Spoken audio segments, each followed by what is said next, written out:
We have Ken Dykewald as a keynote speaker. And I have, yes, and I have a flyer for him and his new book on the back table as well. So come on by, it's going to be a lot of fun. Another person is Josh Kornbluth, who does a citizen brain monologue. It's wonderful. And I'm not talking directly, I will. The more exciting news is we're working with the Marin County Commission on Aging to provide lectures on computer topics. The mystery of the computer is about to get unwound for our seniors in Marin County. And all of their members and all of our members are invited to lectures about twice a month. We have 2 scheduled for May and 2 scheduled for June.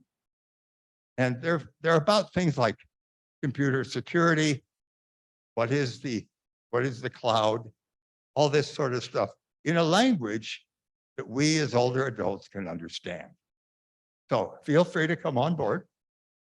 And we have 4 lectures planned for now. We're planning others later. So another flyer, a 3rd flyer. I've been busy. Computer with us, people who understand. All right, at this point, I'm going to introduce Dick Park. Now, Dick is the head of the curriculum committee, and he is vital. The committee is vital. Choose the books that we review and the way we review them. Dick, welcome. Thank you, Gary.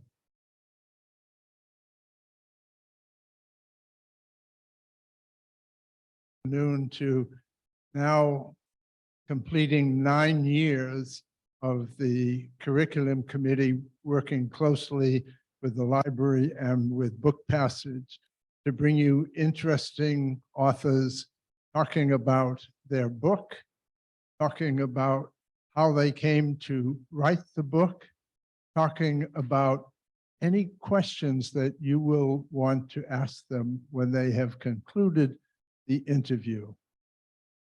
It has been 9 years that we've been doing this, with 1 year break, the first year of COVID, that we had to have no program at all. But the second year, last year, we did manage to get it onto Zoom. No in person, but we did manage to get it onto Zoom. Strong committee, 9 people who reviewed the possibilities of authors that we think you as members and others, but particularly you as members of the aging population, and that's me, would like to hear. And so thanks to them for all of the work that they've done to be able to present this program today. The program is made presentable as a result of the strong support and our strong work with both the library and with Book Passage, but most importantly, under the auspices of the College of Marin. College of Marin is broken into several kinds of divisions. We are very fortunate to have 1 staff person working with the curriculum committee, and I'm going to ask her to come forward now and tell you why the college is supporting this particular program and what else the continuing education program at the college has to offer to all of you. Valerie Makowitz.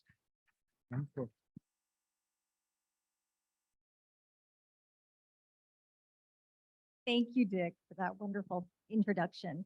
Hi, everyone, and welcome once again on a beautiful spring day to a Friday afternoon author series. We are again honored to be here partnering with ESCOM. Gary spoke to you a little bit about that wonderful program that supports over 55 and the younger to engage in events like this, where we all get together, learn something, and get to meet amazing authors and get to gather together. And then also the curriculum committee, which I have had the pleasure of serving with for, I'd say, at least 10 years. We get together and we think, what amazing events can we put together like this? So I'm going to talk to you about community education. If you're a Marin resident, you probably get the schedule in your mailbox 3 times a year. And we offer, I like to say, the fun classes, no homework, no tests. So you just take it for personal enrichment. Who wants to learn how to make mozzarella cheese? Anybody interested? Sounds fun, right? Okay. So other classes that we have are intuitively communicating with animals, how to write your own personal story, how to get published. So just fun classes. And within 2 days, we're going to be having that up on our website. And our brand new website that no longer looks like Windows 95, it looks like 2023, everybody. So please go check it out, okay? We have worked very, very hard on it. So I would love to introduce one of the great partners on this campus in one of our beautiful buildings on this campus, one of the original buildings, Busselman Hall. You will find the College of Marin Library. So I would like to introduce David Patterson and his team of wonderful helpers here. Valerie, come on up. This is great. Well, it's so nice to see all of you, and thank you for coming out on such a beautiful day to welcome our 2 distinguished authors. We have a whole team, and I'd like to introduce them. Berenice Monroy, who's the heart and soul and administrative assistant of our Umoja learning community.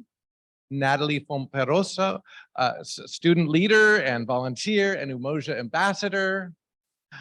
Juan Pablo Izquierdo, student leader, IT library student worker, and transfer student transferring in August to San Francisco State with a scholarship. Yay. Malika Smith, Umoja success story, and a student services administrative assistant for College of Marin's Activities and Advocacy Department. And finally, Nikisha Dyer, an avid reader, a great friend of the library, and the very first student in Umoja. And now she's the coordinator of College of Marin's learning communities. Can you welcome them all?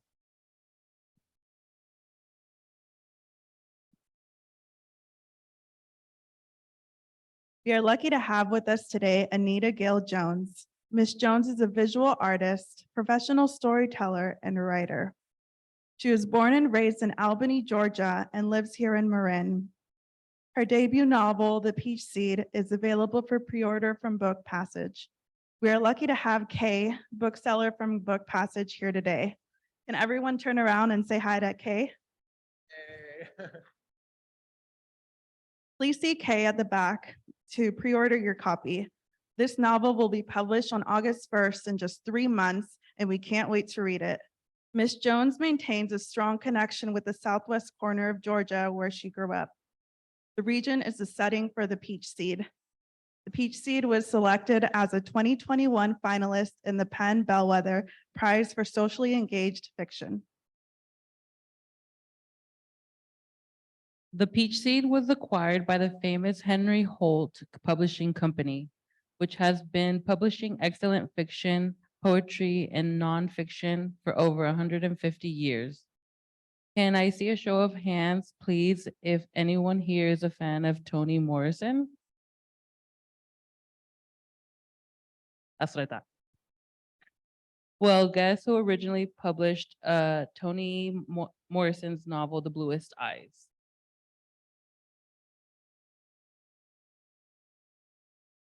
Holt. Ms. Jones would say you're off to a strong start. Novelist A.J. Verdell praises The Peach Seed with these words, and I quote, "You will not want to put this engrossing story down as Anita Gail Jones introduces a whole family of survivors, planted and deeply rooted in Albany, Georgia." Is a multi-generational novel, an epic debut that explores the origins of a South Georgia's family tradition of giving carved peach seed monkeys to all male descendants. The book traces the struggle of a family's modern-day sons and daughters, the legacies of America's civil rights movement, and the far-reaching impacts of the 1800 slave trade from Senegal to Charleston, South Carolina. We are also lucky to have with us today Margaret Wilkerson Sexton. Miss Wilkerson Sexton was born and raised in New Orleans. She studied creative writing at Dartmouth University and law at UC Berkeley. Before becoming an author, Miss Wilkerson Sexton was a lawyer. Excuse me. Her novel, The Revisioners, won or was a finalist of numerous awards, including the 2020 Janet Heidinger Kafka Prize and the NAACP Image Award for Outstanding Literary Work. The Revisioners was a national bestseller as well as a New York Times notable book of the year. About the book, Ms. Wilkerson Sexton says, and I quote, "I wanted to show the power that comes through intergenerationally when you're dealing with ancestors who have survived major trauma. Where does all their hope go? Where does all their wisdom go? Where does all that strength go? I believe it resides in the descendants," end quote. Her debut novel, A Kind of Freedom, was longlisted for the National Book Award and the Northern California Book Award, won the Crook's Corners Book Prize, and was the recipient of the First Novelist Award from the Black Caucus of American Library Association. Her work has been published in ZIHZ-zih-vah, the Paris Review, the Oprah Magazine, the New York Times Book Review, and other publications. She lives in Oakland with her family. On the Rooftop is a Reese Witherspoon book club pick. Reese Witherspoon has called it an utterly original and brilliant story. Elizabeth Gilbert, beloved author of Eat, Pray, Love, calls On the Rooftop a spectacular novel. She goes on to say it's a luscious, evocative, heartbreaking, joyful story of richful, talented sisters who are on the verge of musical stardom in the 1950s, while their neighborhood in San Francisco is also on the verge of great change. If you haven't read On the Rooftop yet, please do get your hands on a copy and treat yourself to this unforgettable story. Ms. Wilkerson Sexton, I listened to your first two novels on audiobook on the library's Libby app. Anyone here a fan of Libby? You can listen to books or read books on Libby through the library, and I enjoyed them so much, especially the character of Josephine in The Revisioners, and most especially Josephine's thoughts about miracles. So I thought I'd read this. What's a miracle? Something you can't explain coming to pass. Something that doesn't make sense existing anyway. So much of the day is miraculous. And if you notice one example, you'll get pointed in the direction of another. The insides of them, that buzz, that fire will fill you up inside, and you can put your hand out and touch something commonplace and watch it bloom into something else that it shouldn't be. There's the stuff of miracles swimming all inside you, all around you. I'm enjoying On the Rooftop immensely. I'm about 40 pages into it. I spent too much time on our first two novels, but thanks to your novel, I'll never think of the San Francisco Fillmore District the same way again. Plus, it caused me to want to rewatch the old favorite on Fiddler on the Roof, and which I hadn't watched for decades, and which is central to your book. Friends and lovers, friends and book lovers, please welcome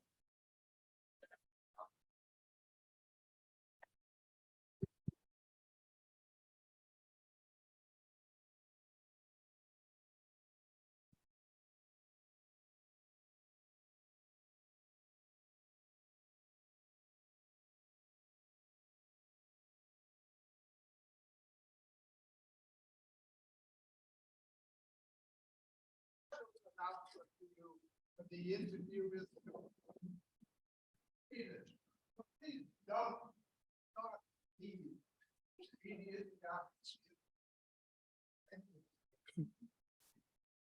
Thank you. Thank you for that introduction. What a treat. Very special. Thank you. Miss Margaret. After getting to know Miss Vivian and Ruth and Esther and Chloe and the whole crew in the book On the Rooftop, it is such a pleasure to finally meet you today. Thank you. Thank you, Anita. Thank you to everyone at the College of Marin. Thank you to Book Passage for having us. And it's so exciting to be here, and I'm so excited to talk to you. I want to start by saying something that I think I can speak for everybody here when I say this, but let me check though. Can I speak for everybody here with something I want to say? I promise it's good. You're thinking, yeah, you can say it, but what you're going to say? I can speak for all of us, right? I want to speak for all of us in saying congratulations on having 3 grown-up books out in the world. Thank you. That is no small thing. Thank you. To have your books all grown up and out in the world, how does it feel? I love that description. I've never thought about it like that. They are grown up, aren't they? They Yes. left the house. They left Yeah. the house. They I left the raised them. house. Yeah. How does it feel? You know, I feel proud because it took me so long to get my first book published. So, and I'll speak a little bit about that. I worked as a lawyer, and well, first of all, I'd always wanted to be a writer, and I majored in creative writing in college. I even was talking about it in high school, and actually like wrote a book my senior year of high school for this independent study project. They let us do that instead of taking like a science class or something. And so I'd always wanted to be a writer, and then I got to college and I still wanted to be a writer, but I think as I got closer and closer to senior year, I started to get nervous about, money and stuff like that. And so I decided to go to law school. But before I went to law school, I went to the Dominican Republic for a year. And I was working at this nonprofit organization, but I was also writing my first book, not the one that was published, a first book that still to this day has not been published. And I hated the experience. It was so solitary. And I didn't realize at the time that a lot of that was because I had just graduated college and it was just a transitional period. But I associated it with writing. And I was like, well, I don't think that's for me. So I went to law school. I didn't write for about 5 years. I left, I graduated, and then I worked at a firm. And my firm this is the middle of the legal recession at this time. And my firm, instead of laying people off, they came up with this program called Dewey Pursuits. Their name is Dewey. It was called Dewey and LaBeouf. And they came up with this program called Dewey Pursuits. And the idea is that they'll pay you a portion of your salary. It was really just severance. They just dressed it up and put a nice little bow around it. But they would pay you a portion of your salary. You would leave for a year and pursue your real dream. And then you would come back. And so that was on the table for a while. Like people had been taking that for years. And I thought about it, but I was like, no, I wanted to be a lawyer. I'm going to see this through. And then circumstantially, things changed with my boss, et cetera. I did decide to take that offer. I left. 6 months later, the firm went bankrupt.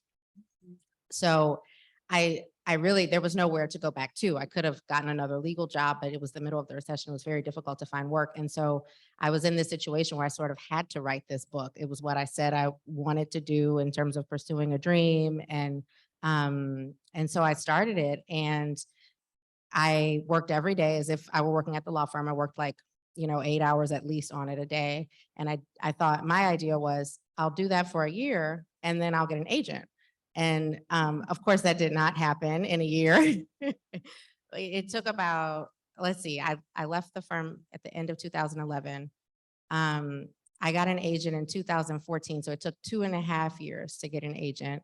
And then I got this agent, and she had so many promises. She was like, oh, this book reminds me so much of this book I just published. You're going to get this, or this book that I just got acquired. You're going to get this 6-figure deal. And I thought, oh my gosh, this is amazing. This is amazing. She's like, all you have to do is a few edits. It'll just take a month or so. And then once you do those edits, we're moving, And so I did the edits. I took them back to her. She was like, oh, this is great. This is great. But wait, actually, you know what? Let's just do one more round of edits. This went on for like 1.5 years, no joke.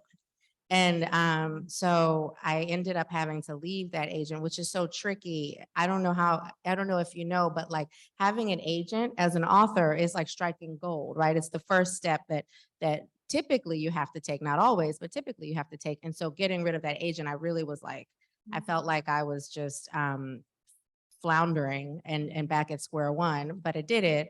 And I thought, well, I went out on a limb and I trusted my gut. and I left this agent. So now I'm going to be rewarded, I'm sure. And any minute I'll find another agent somehow. And, 9 months passed and that didn't happen. I was still querying, I was still writing, but like this book, I could not get it acquired. And so I ended up through my sister-in-law meeting an editor. She had worked for this editor and she said, I want to take you to brunch with this editor and his wife. So I went to brunch with the editor and his wife, and you won't believe this is actually a crazy story I didn't intend to tell, but I told you I was in the Dominican Republic. Okay. So I'm sitting at brunch with the editor and his wife, and the restaurant door opens and in walks my roommate from the Dominican Republic. And I hadn't seen this woman in 10 years at that point. If you had asked me where she lived, I would have said she might still live in the Dominican Republic. I have no idea. But she walked into this restaurant in Berkeley. And I thought this has to mean something. I don't quite believe in coincidences. So I thought this has to mean something. And I thought, surely they're going to offer me a deal at this brunch. And of course, that did not happen. So I left the brunch, but let me tell you what did happen. So a few days later, the editor's wife, who had been at the restaurant, she contacted me and she said, I'm doing this year-long narrative program. And the idea is, her name is Jane Vandenberg. And the idea is that you'd send her 20 or 30 pages a month of your work, and she would sort of help you. She would edit it. She would be like a preliminary editor. And I thought, oh, well, no, I don't need that because I've already written my book. That book that has never been published. I was like, oh, I already wrote my book. That's my major book that's going to come out. And I thought about it for a few more days, and I thought, you know what, Margaret, you don't have an agent for that book. You don't have much going on with that book. So let's just see if you can write another one. And I had always had this idea in my mind about this family, about a book about a family, 3 generations of a New Orleans family. And it felt like it was almost too easy to write. I was like, oh, but that's such an easy story. Like I could do that really simply. It's no big deal. That's not going to be a big book. And I thought, well, I don't have anything else to do with this editor, so I'll just do that one. I wrote that one really quickly because, I kept saying it was easy. It was like I was just downloading it. All I had to do was type. That other book I've been working on for 10 years, and you could see my fingerprints all over it in terms of the effort. This book just like streamed through me. I was done in 6 months. I gave it to my editor's wife. She's like, oh, I like this. I think I'm going to show it to Jack. He was the editor, and he's the founder of Counterpoint Press.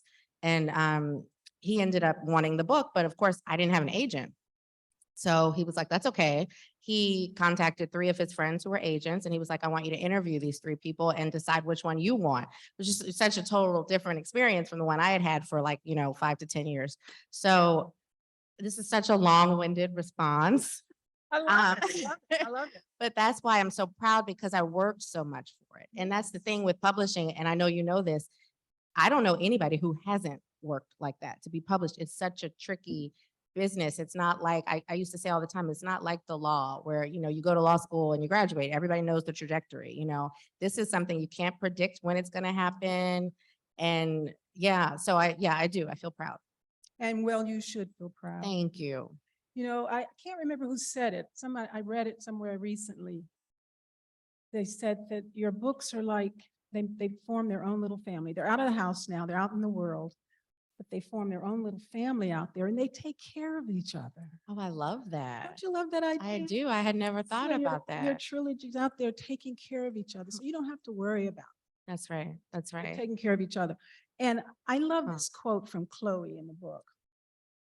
I think it was when I'm not sure what she was going through at the time, but it was a description of, she was performing and she was waiting for the applause. And that's what performers like usually. But because it's announced, she didn't like it particularly because it was an announcement that she wasn't in control anymore. And I thought, wow, that's what it feels like when you let the babies go out of the house. You've spent all this time with them, and now you let them go. It's like, really? I gotta let them go? But you gotta let them go. And that what she said was what you had her say, was that she had surrendered the miracle to the beholders. And I love that. Thank you. I just love that. It's what we do with our books. We surrender the miracle to the beholders, and the beholders may accept it and they may not, but that's the chance we take. That's right. And what a beautiful thing it is when they do accept it. Yes, it makes it nicer when they do. Yes, it's much nicer. And one more thing from the book that resonates with this question is Mr. Franklin, the manager. He says, you get to the point where you got to release your children to the world if you want them to be worldly. Oh, You got to release them to the world if you want them to be worldly. And do we want our babies to be worldly? Yes. Oh, yes. we yes, do. Yes. that's right. So what has been your experience watching your art, your babies become a commodity? That's Yes. such a great question. Thank you.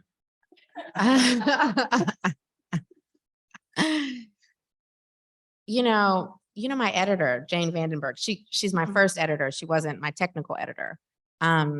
She told me she had all this faith in me. And, at the time I was like, maybe this will happen. I don't know. But she was like, no, one day you'll be an author. You're a writer now. One day you'll be an author. And she kept saying there's a difference between a writer and an author. And you may find that you don't like being an author. You may find you just like being a writer. I think I like both. I mean, I do. I like both. I prefer being a writer.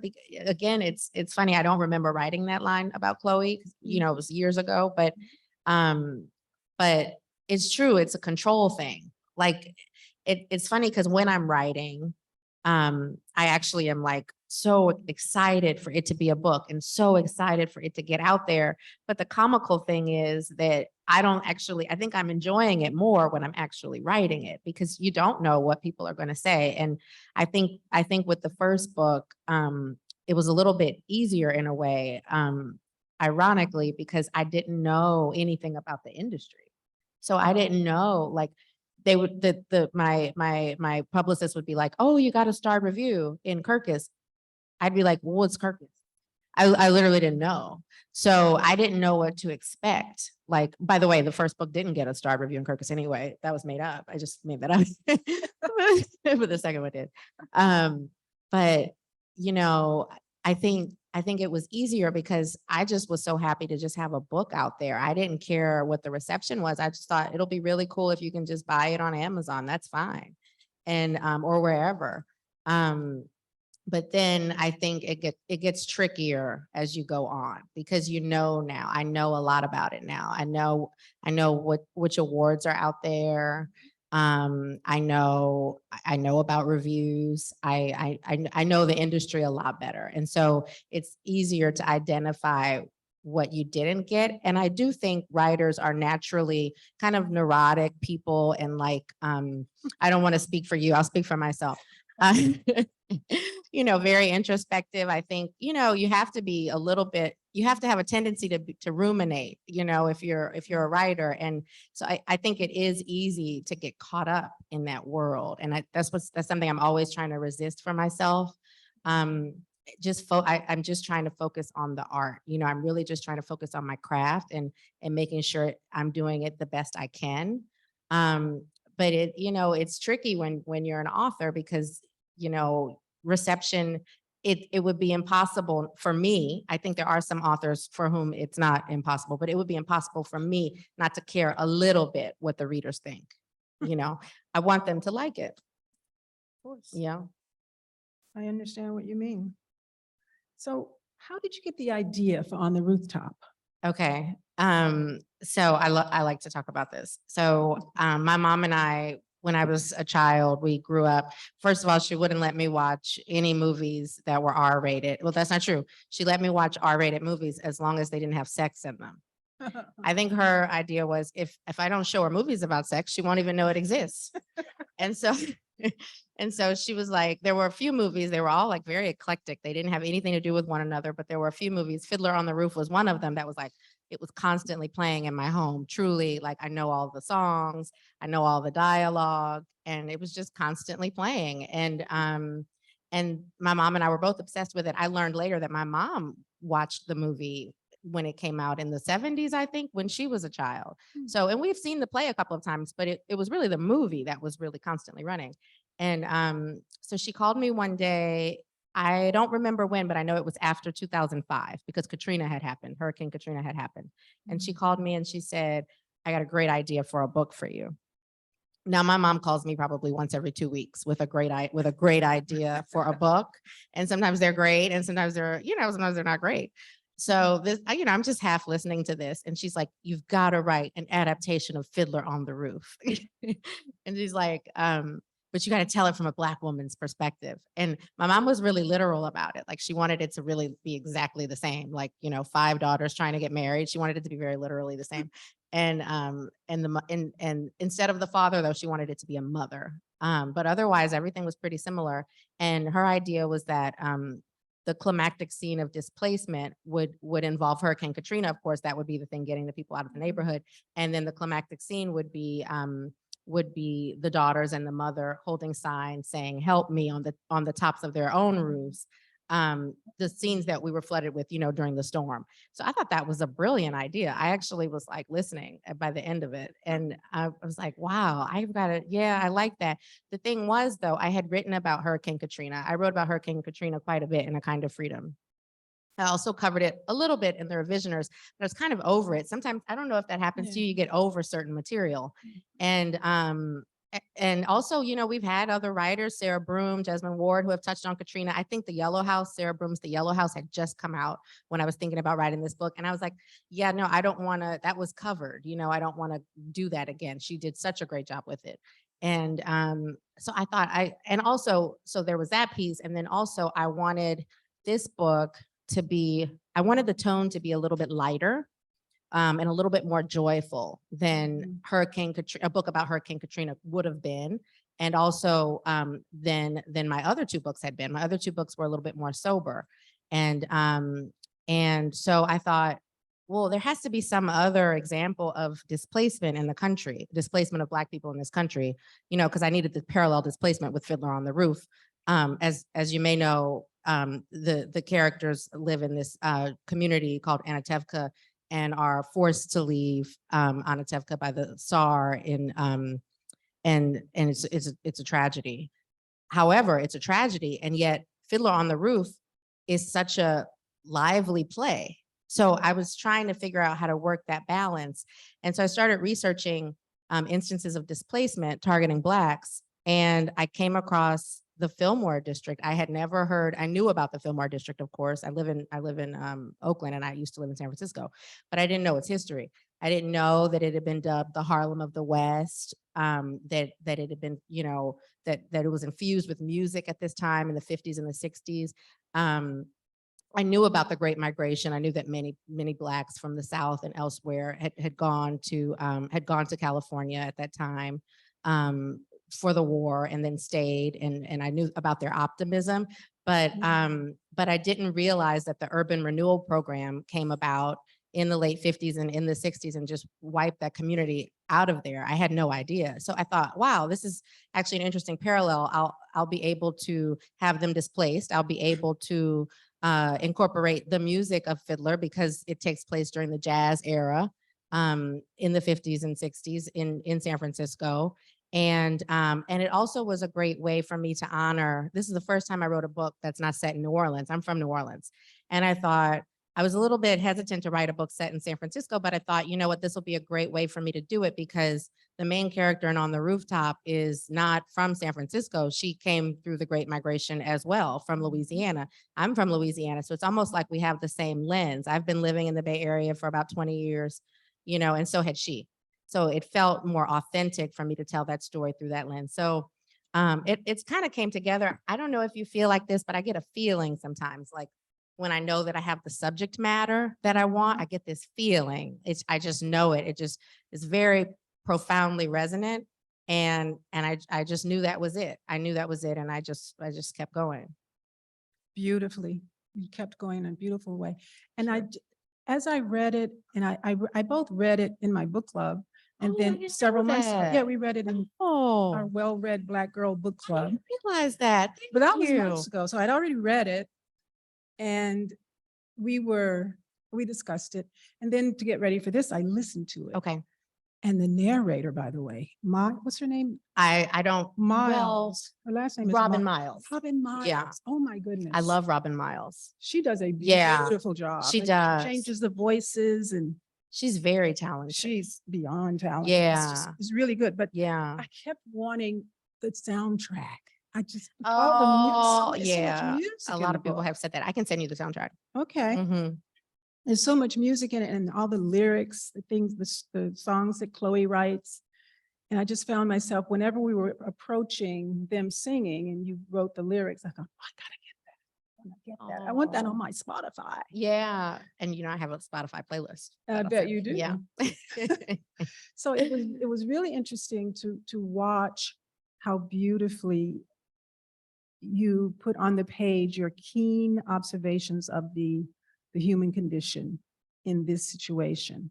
And I know this book will resonate with a lot of people in the area in San Francisco because they either knew someone or they themselves lived through and are still living through the repercussions of the Fillmore going Mhm. through that. That's right. And it's so wonderful to see one more undertold or untold story being elevated. That's what I'm doing in my book in a very large way. So That's right. I just love that. Thank you. That was another reason that I felt comfortable with the topic because I hadn't heard of it. I assumed a lot of people hadn't heard of it. I mean, I think a lot of people from the Bay Area have, but in the country, I think it is undertold. Oh, yeah. Yeah. Definitely, definitely. So what did you strive to do differently in On the Rooftop that is different from the other two? Yeah. Thank you. Well, I wrote On the Rooftop during the pandemic. I think I started in April 2020. Yeah, because the revisioners had come out in November 2019. I don't like to take, but I have to take like a 6-month break. And so I started in April. And actually, this is a side note. You know what I do? I have this habit. Mm. I always will start a book right after my other book comes out. It's not right after it comes out. It's actually like, like right now. You don't really have much to do with the peach seed. It's pretty much done, right? Thank goodness. Yes. Okay. So this is the time right? So this is the time I like to use to like write another book. I'll get these amazing ideas for another book. This has happened 3 times and I'll write it. It's usually a short story collection and I'll give it to my agent and he never thinks it's good enough to go to a publisher. This has happened 3 times. So it's like, I've learned to think of it as a way that I clean my palette. I cleanse my palette. It's like the little project that I do. And then I get to the real book a few months later. So anyway, I had started On the Rooftop during the pandemic and for everyone, I think it was a very dim time, a grim time, right? And although I was relatively privileged, I did have 3 children at home. One of them is in the back. 3 children at home who I needed to teach through distance learning, and it was a nightmare. I mean, not you, Nina. It was the other 2. But so I thought, I have 2 hours a day where I get this retreat, and I'm able to write, and I wasn't drawn to anything too serious, although this is serious. It's a serious topic, don't get me wrong, but I think the presence of the musicality of it and the liveliness of the dream and the hope and optimism there, it kind of lightens the material. So it doesn't feel like you're in this depressing book, to me at least. And another thing that I tried to do was I tried to focus on the community in its height. So, and I hadn't done that before. I think before in my other 2 books, I kind of had the oppression front and center. And in this book, I wanted to focus on them when they were happiest, when they were most joyful and optimistic.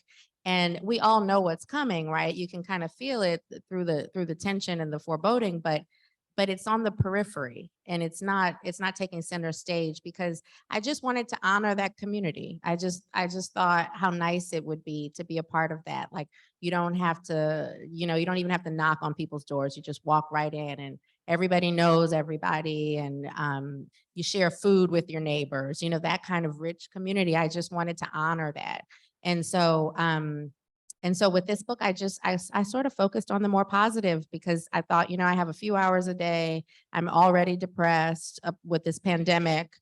I'm just gonna create something that makes me happy during this time. And I really did have the goal. It was conscious at the time.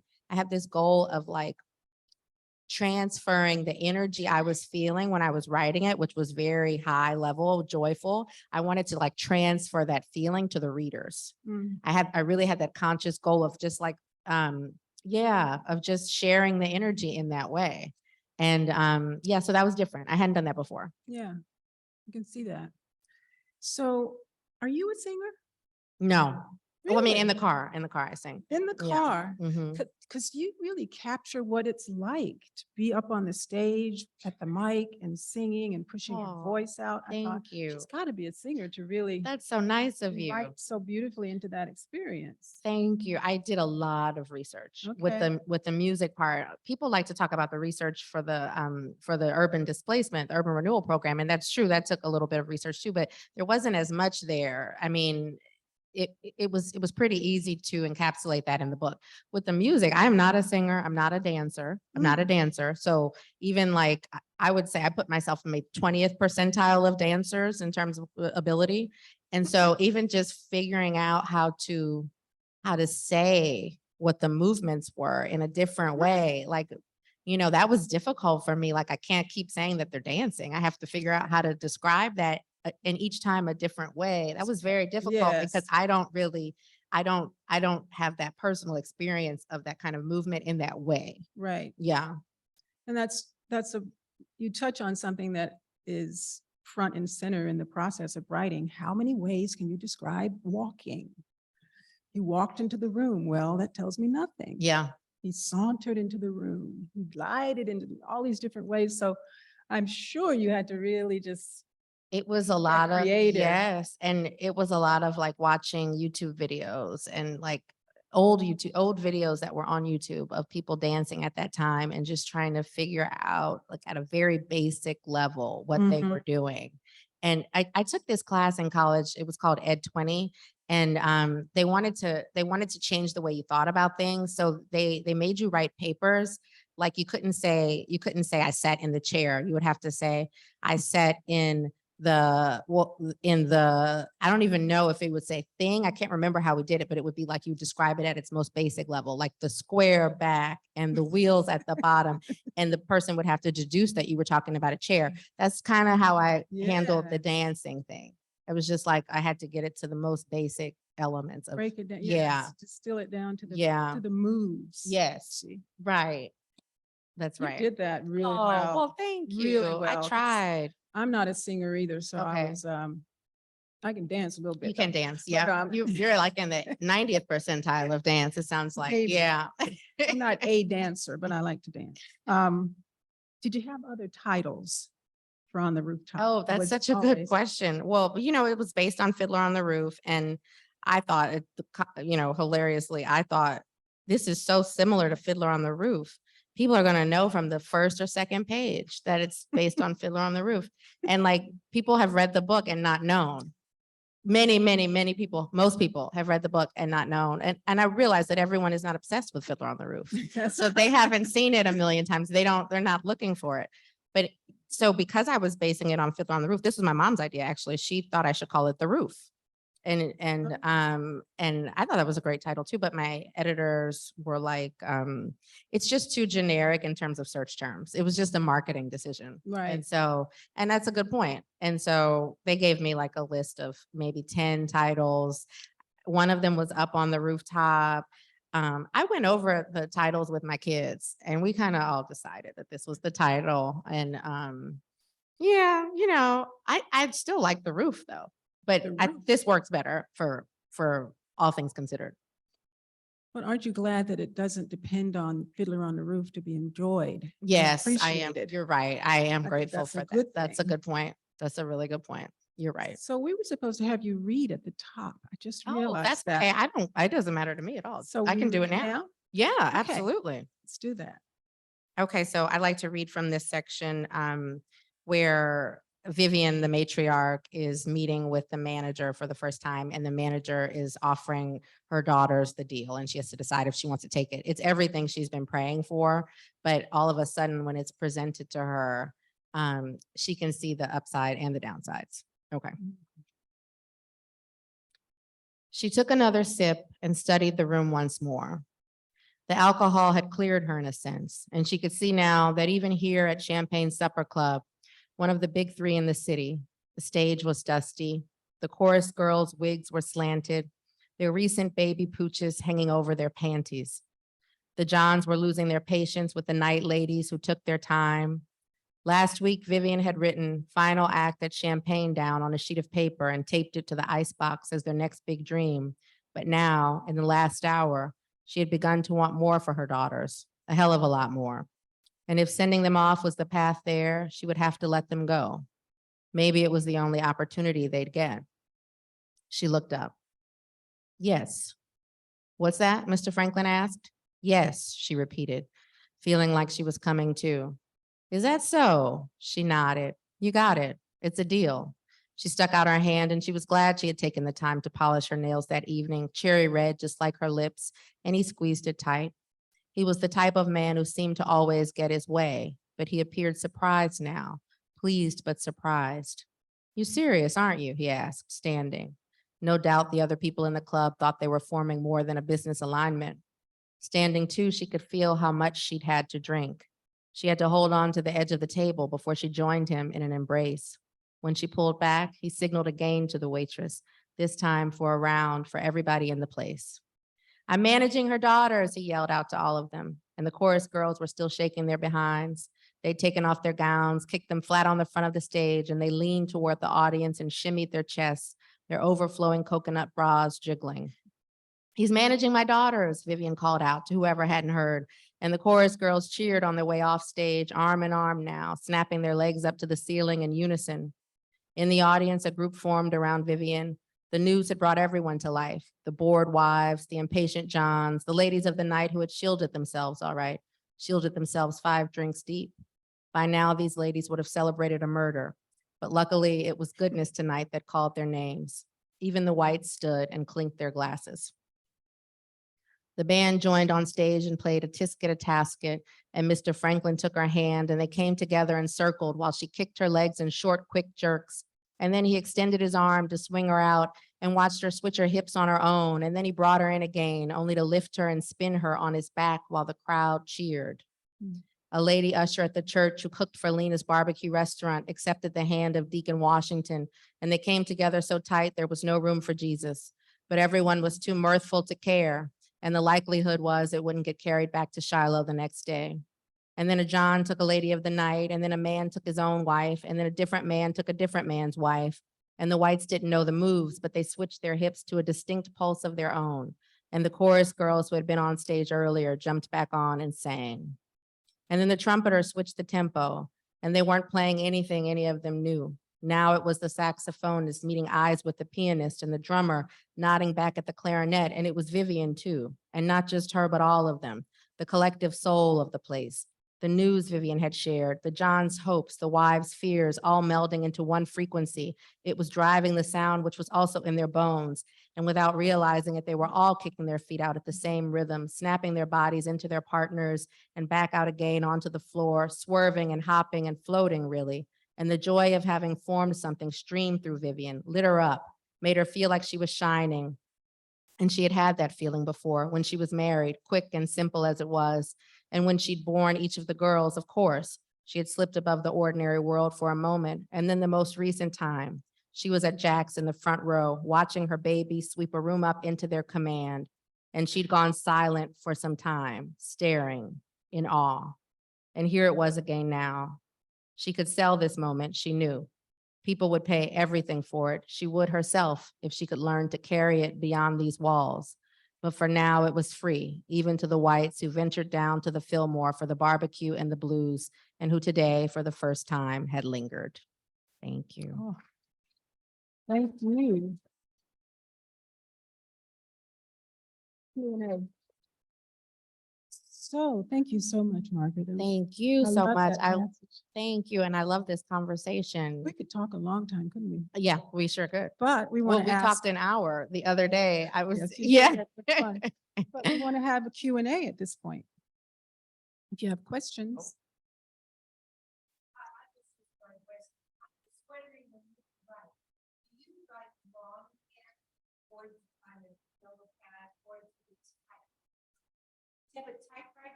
No, but I know What's that? Tayari Jones uses a typewriter. Really? Wow. Yeah, and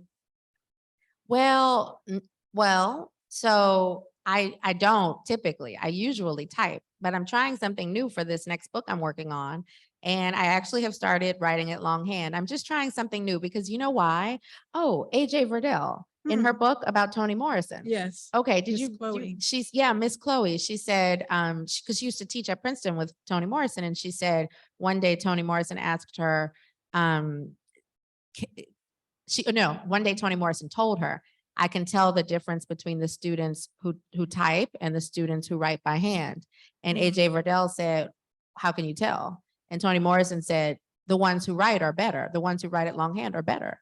And then, you know who else writes longhand? Lauren Groff. And I very much admire Lauren Groff as a writer. I think she's a really phenomenal writer. I think she like enters almost a sacred place when she's writing, that I can feel that she has accessed something outside of this world when I'm reading her work. And obviously the same with Toni Morrison. And so I thought, you know what, there's maybe something to that. And I remember, you know, in high school, we always wrote it longhand. And I remember sometimes when I would hit on something, you know, that I couldn't have necessarily accessed on my own, it was because I'm not going to say it was because, but I was also writing it longhand. So it's something I'm thinking about so far with this next book, I've only written longhand. It's a commitment though. Oh my goodness. It's You have to hope you can read your writing. right, that Yes. part. Other questions? Yes. Okay. Oh, Go on Zoom. oh yeah.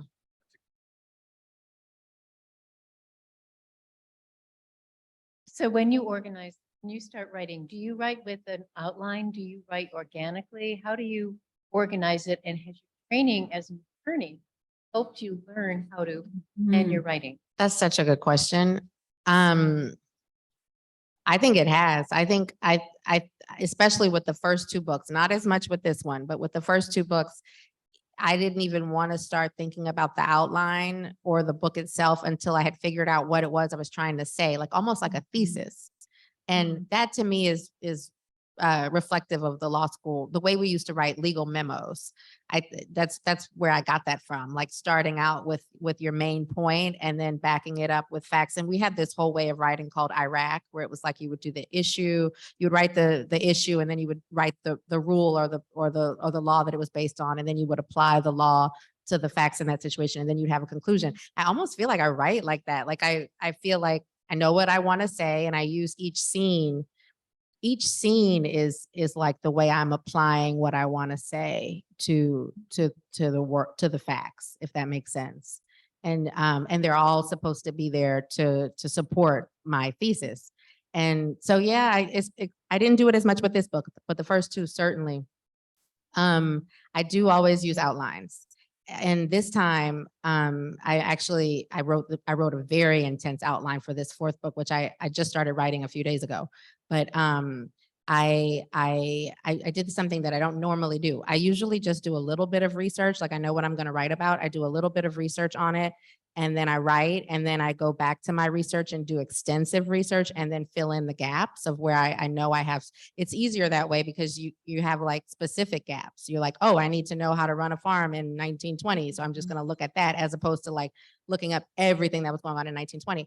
So for this book, I actually want to know everything that's going on in 1920. Like I'm trying to do more and more with each book, you know, in terms of craft. I just want to keep pushing myself. So it took me 6 months to do the research for the book I'm writing now. I did most of it. I'm sure I'll have more to do, but in my mind, I did most of it. And it actually has helped a lot with the outline. Like I'm able to get a really detailed outline going, because I'll read about things that happen. And it's not that I'm using what happened, so to speak. It's more that like when I read about something that happened in the past, it kind of like it sparks all of these other ideas. And I've heard other historical fiction writers say the same thing. It's interesting. It sparks all of these other ideas about things that could have happened. It's like these possibilities. And so it gives me so much more information for my outline. So I have a really detailed outline now. Yeah, which I think I like this format better. I think I'm going to keep doing it this way. Yeah, thank you. Thank you. Do we have any questions on Zoom? We have a lot of folks on Zoom, and if they have any questions, not so far. Okay, well, if you're on Zoom and you're listening, put a question in the chat box. How about someone here?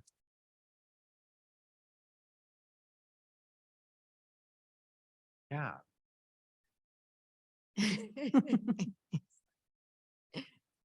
I was wondering, kind of a little bit more personally, do any of your children express themselves the way you do through the writing? And then how is, like, are they scared to like show you their work? I'm asking because my daughter is 12 now, but she's a really, like, since she was little, since started writing, she's a really good writer. And I always am like, that's so good.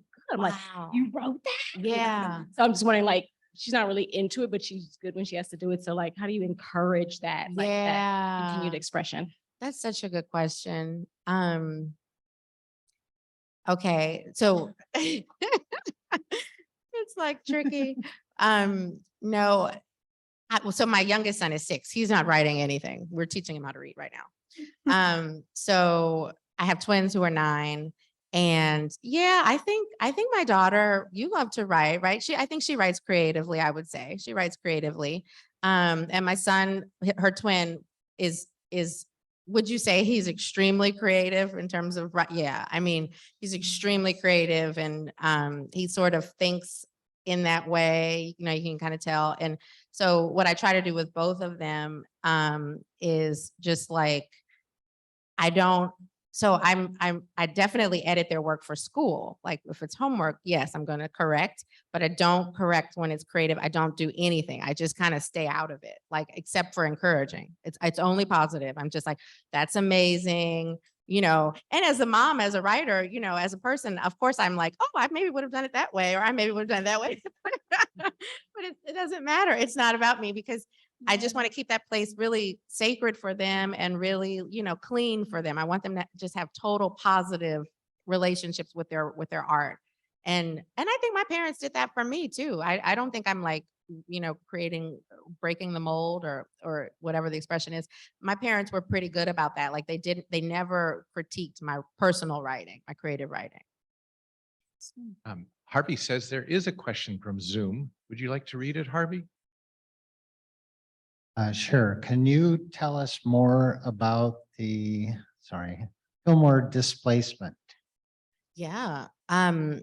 So there were 2 phases of the urban renewal program, and A1 started in the late 50s, and then A2 came about in, well, actually, I'm sorry, A1 was 53.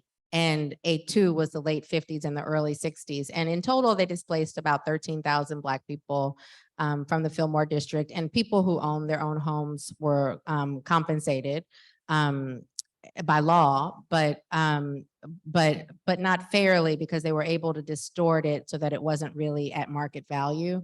And then the majority of people didn't own the homes. So they were just made to leave, and that was it. And you know, many of them went to surrounding areas, and there has never been an effort to get them back that has been successful. So we still have these huge gaps in the Fillmore district, and really all over San Francisco. We have voids where Black communities were and where they are no longer. And this was going on all over the country. It was not just San Francisco. In other areas of the Bay Area, it was going on as well, in Oakland and in Richmond specifically. And the interesting thing is that it's still going on, right? Okay, so that's another reason I like working with historical fiction. I think it's interesting to take note of what has changed. We have had so many positive changes. Of course, nobody can argue with that. We've had so many advancements, and then in some ways, not much has changed. And when you place the fact patterns next to each other, even though they're generations apart and they look similar, it's really scary. But I think it's good for people to see that, because I think there can be a lot of false ideas about how much progress has been made. There's a way to honor the progress and still acknowledge the fact that we have way more to do. Absolutely. Yes, please do. That's right. And the original people That's exactly right. That's exactly right.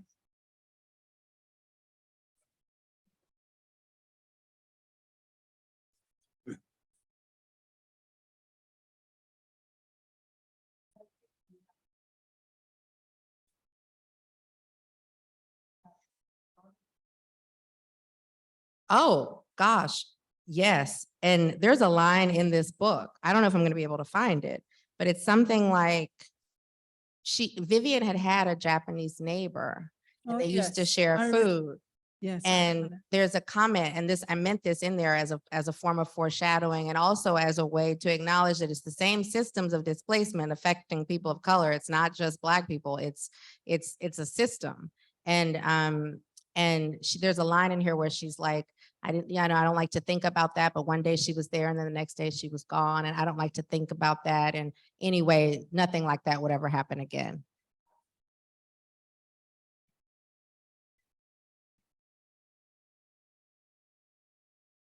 Yes.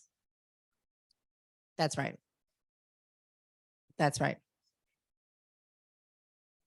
It's exactly right. Oh, so Okay.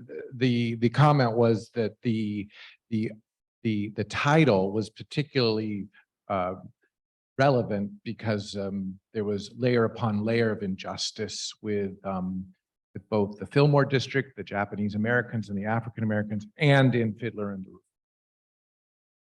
Some other question? Oh, here's another one from Zoom. Good. All right, if you would love, I would love to hear a little bit more about your experience in the Dominican Republic and how you think it helped, if at all, get you to where you are now. That's a good question. It was, man, I did not enjoy that time for various reasons, but I did write a first draft of a book. And of course it hasn't been published, but what I've learned is nothing is wasted because, I said with my first book that actually did come out, A Kind of Freedom, it actually was published. And I told you I wrote it in 6 months.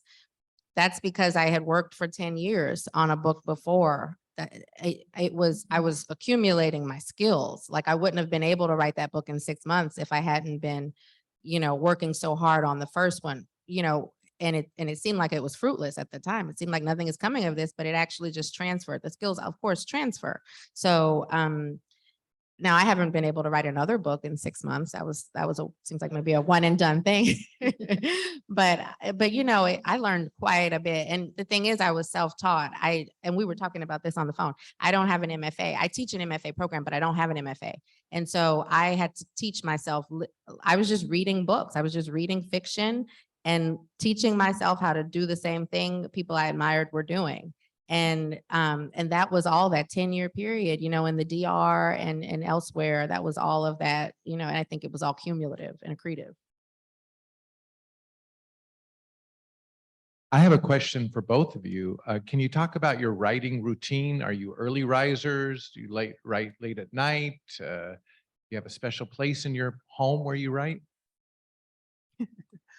I write all the time. I have to make myself not write pretty Really? much. You can ask my husband, he'll verify that. But I find the early morning is really nice. I mean, really early in the morning, like 4 o'clock, 5 o'clock in the morning, because the barking dog hasn't gotten up yet. That's one good thing. And and my inner critic is still asleep Yeah, that's right. at that hour. So That's I right. like that time. And Okay. just whenever it works. But I think it's a good thing to have life to go into, because otherwise I'd be up in that room too much. That's true. And that's not good for the work. It's good to step away, get a new perspective on it, and come back fresh. So And do you find that the material in the morning is better? Like when you look back on it, the material at 4 a.m. is better than the material later? sometimes it depends. Okay. I wouldn't say that as a rule. Okay. That's true. Okay, that's good to know, because that's another thing I was going to try. I Mm. was going to try to just do it like 4 a.m., 5 a.m., because, that's another thing Toni Morrison did. and many people do. And I find like you said, the critic isn't there. It seems like things are like streaming out a little bit more easily at that time. But I love hearing that. I don't actually have a routine. Yeah, when I stop teaching in the summer, I'm going to just be able to do it, maybe like 4 or 5 hours a day. And I'll just do it whenever I've gotten my kids where they need to go. But yeah, there's no routine. And it's funny, I can do it anywhere. Like right now, I have a son who goes to this outdoor school, and it's only 4 hours a day. And it's in El Cerrito. I live in Oakland. So it takes me about 30 minutes to get there. I would lose too much time if I tried to go back and forth. It's only 4 hours. So I sit in my car and I write, and it's fine. Doesn't, no problem. Yeah. Yep, you can write anywhere. You can write anywhere. Yeah. That's No what I've excuses, noticed. writers. Well, it's been such a pleasure. Can we have another? Oh, yes, please. I have Ms. one Jones. last question for Yes, you, please. if I may. Of course. So now that your 3 novels are all grown up and out in the world taking care of each other, if current you could go back to debut you, Mm. what would that conversation be like? Would you have some advice for that person, or would that person Yeah. have some advice for you? Wow, that's a really good question. I think that person would have advice for me because, and I touched on this earlier, but being a debut writer is so nice because you don't have any expectations. It's like whatever you get is great. Oh, that's great. Oh, that's great. And so I sort of wish that I could be more like that. I'm trying, I'm working on it. So I think there's hope for me. But the fourth book, I just want to be like, I like that. And that was enough for me. I did everything I could have done with that book. I couldn't have done a thing more. And that's enough. That's enough. Thank you so much. Thank you. Thank you. And we are so lucky to have Book Passage here in the back. If you'd like to buy a copy of Ms. Sexton's book, you can see Kay, and also you can order the Peach Seed, Ms. Jones' book. And there are 5 lucky winners who've won a free copy of On the Rooftop.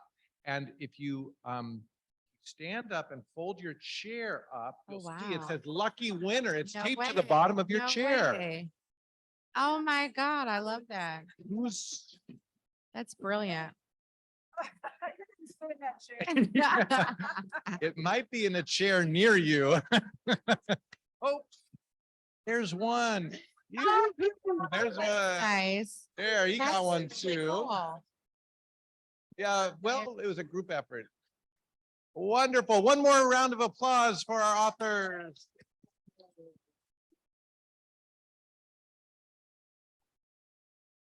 Oh.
Give those